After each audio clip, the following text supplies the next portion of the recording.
Les BTC immobilisés dans des ETF Bitcoin représentent plus de 5% de la capitalisation de l'actif.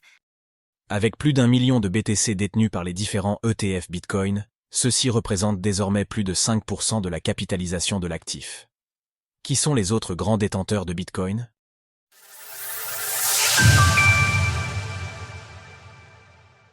Plus de 5% des BTC existants sont immobilisés dans les ETF.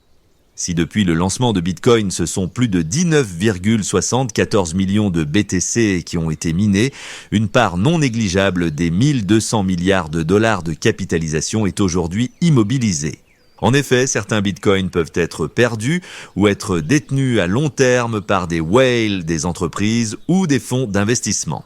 Ainsi, les ETF font partie de cette dernière catégorie et comme nous pouvions nous y attendre avant leur lancement, ils détiennent aujourd'hui un pourcentage conséquent de cette capitalisation, avec plus de 5,3% de cette capitalisation. En effet, comme le montrent les données de Bitcoin Treasuries, le nombre de BTC détenus par des ETF dépasse désormais le million. Carte des plus gros détenteurs de BTC.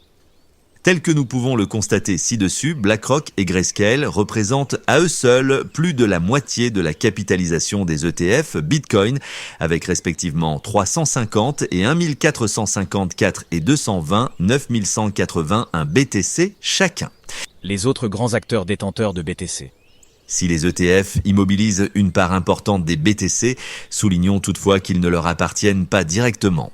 Plus des investisseurs achètent des parts de ces ETF, plus leur quantité d'actifs sous gestion augmentera. Ainsi, un parallèle peut être fait avec les exchanges centralisés qui ne sont pas représentés dans l'illustration précédente. Par exemple, les données d'Arkham indiquent que Binance détient 673 746 BTC sous gestion, tandis que ce montant s'élève à 850 9839 pour Coinbase.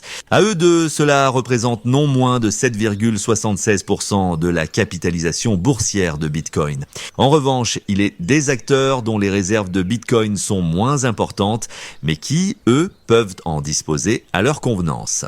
C'est notamment le cas du géant MicroStrategy et ses 226 500 BTC ou bien de Block.one et Tether avec 160, 4000 et 60, 15 354 BTC. Par ailleurs, nous pouvons également citer le cas des gouvernements avec les États-Unis en tête pour 213 246 BTC ainsi que la Chine qui en détient 190 000. Outre la quantité bien définie du nombre de bitcoins, nous pouvons aussi voir que ces phénomènes peuvent participer à la rareté de l'actif à long terme. Lors de l'écriture de ces lignes, le prix du BTC est de 60 800 $, en hausse de 2,5% sur 24 heures. Retrouvez toutes les actualités crypto sur le site cryptost.fr.